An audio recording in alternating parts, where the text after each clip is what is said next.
नमस्कार, मैं सुहानी सिंह रेशमी पाजेब के इस सेगमेंट या कहूँ इस घुंघरू में आज आपसे रूबरू हूँ और एक ऐसे मुद्दे पर जिसे कोई समझना नहीं चाहता या जिस पे कोई बात नहीं करना चाहता। ये मेरा अहंकार नहीं, एक तलाश खुद की है, अस्तित्व की खोज। वो अस्तित्व जो किसी के वजूद में मिल गया है, कहीं अपनी पहचान बनाने की कोशिश में बहुत कुछ लिखती मिटाती हूँ, लफ्ज़ों में ढूंढती हूँ अस्तित्व कह सकूँ जिसे अपना मैं। टेलीकॉलर या टेलीमार्केटिंग जो भी कहिए, बहुत कुछ झेलना होता है। ये वो प्रोफेशन है जिसमें तरह तरह के लोगों से साक्षात्कार होता है।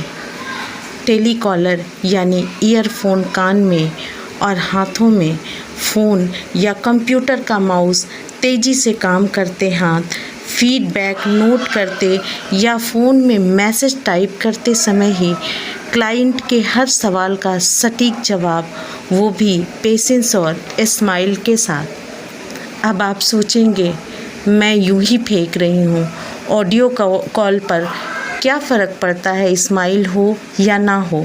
तो कहूँगी साहब, बहुत फ़र्क पड़ता है। लफ्ज़ भी बयान करते हैं सामने वाले के हालात।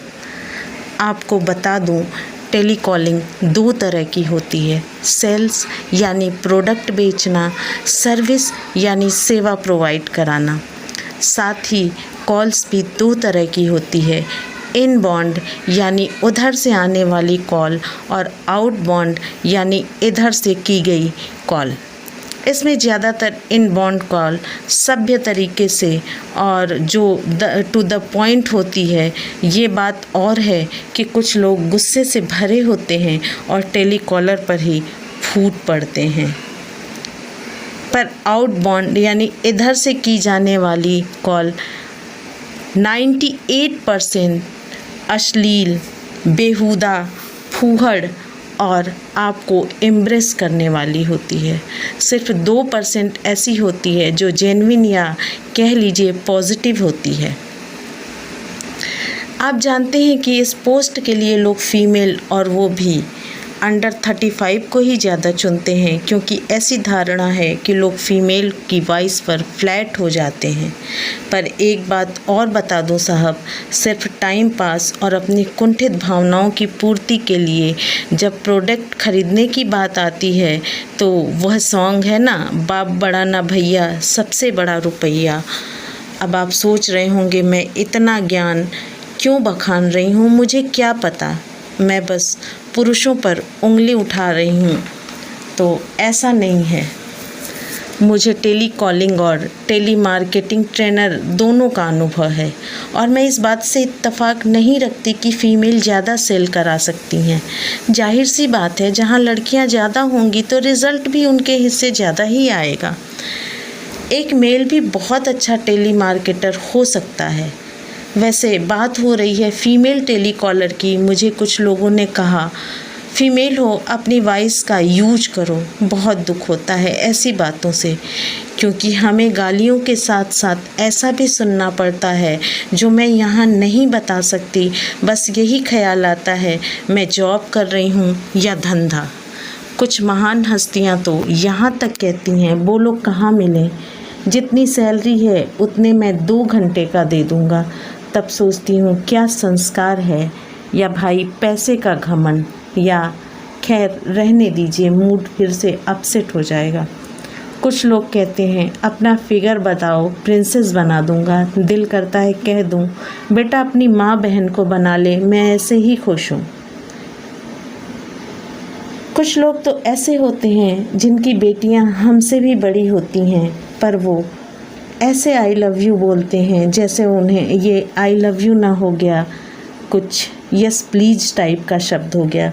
मैंने पूछा, सर आप ऐसा क्यों कह रहे हैं? तो उनका ये कहना था कि तुम नौकरी क्यों कर रही हो। मैंने कहा कोई मजबूरी हो सकती है। बोले ऐसी कोई मजबूरी नहीं होती, लड़कियों को जॉब नहीं करनी चाहिए। तो मैंने तर्क देते हुए कहा, क्यों आपकी बेटी को लेडी टीचर नहीं पढ़ाती है, वो जॉब नहीं है? तो उनका कहना था वो जॉब की श्रेणी में नहीं आता। साहब, 21वीं सदी और कंप्यूटर के युग में ऐसी मेंटालिटी के लोग भी हैं, ये देख करके मुझे ज़रा भी आश्चर्य नहीं हुआ। हो सकता है आपको हो। एक बात बता दूं, टेलीकॉलिंग करते करते जब वो थक जाती है तो एक कप चाय पी करके और फिर से चाय के उठते हुए भाप की तरह अपने टेंशन या मन में आए नेगेटिव भावों को उड़ा करके वो फिर से अपने जॉब में लग जाती है और फिर से वही स्माइल और फिर से वही एनर्जी रिफ्रेश कर देने वाली। मेरा मकसद सिर्फ ये था कि आप तक मैं फ़ीमेल टेलीकॉलर की सच्चाई बता सकूं। याद कीजिए कितने एनर्जी और फ्रेशनेस के साथ एक कॉल आती है, इस आशा में कि शायद इन्हें मैं कन्विंस कर लूँगी और मेरी सैलरी साथ ही इंसेंटिव भी बन जाएगा। हो सकता है उसके पिता बीमार हों, हो सकता है वो सिंगल मदर हो, बच्चे की ज़रूरत पूरी करना हो, कुछ भी हो सकता है। तो प्लीज़ अगली बार जब किसी कॉल पे किसी फ़ीमेल की वॉइस सुने तो यह एहसास ना कराएं कि वो हताश हो जाए। फ़ोन रिसीव करने का भी एक मैनर होता है। आप अगर सिर्फ इतना कह दें कि अभी हमें ज़रूरत नहीं है, जब होगी तो ज़रूर बताएंगे, कम से कम उसे एक आशा तो होगी। मेहनत उतनी ही लगनी है जितना ये कहने में कि तुम लोगों को और कोई काम नहीं होता, जब देखो फ़ोन कर दोगे। या कुछ भी अश्लील बोलने से पहले एक बार कल्पना करें, क्या पता आपकी बहन या बेटी जो दूसरे शहर में कॉल पर हो, आशा है अब से आप एक टेलीकॉलर को, चाहे वो मेल हो या फीमेल, स्माइल और भविष्य की आशा देंगे। उससे कोई अश्लील बात नहीं करेंगे, जिससे हम कह सकें कि टेलीकॉलर की जॉब भी 100% जेन्युइन है और टेलीकॉलर भी उतनी ही मेहनत करता है जितनी मेहनत कोई और जॉब में कोई और प्रोफेशनल पर्सन करता है। आशा करती हूँ अब आप एक टेलीकॉलर की चुनौतियों को समझ सकेंगे। और एक रिक्वेस्ट है, अगर हमारी वीडियो आपको पसंद आ रही है तो प्लीज़ लाइक, कमेंट, सजेशन करें और सब्सक्राइब करना बिल्कुल ना भूलें। आज के लिए इतना ही। ये 2 पंक्तियाँ अंत में, क्यों सोचती हो कि मैं औरत से ज़्यादा कुछ नहीं, क्यों सोचते हो मैं औरत से ज़्यादा कुछ नहीं, एक बार दिल से पूछो फिर कहोगे ये दुनिया इंसानियत से ज़्यादा कुछ नहीं।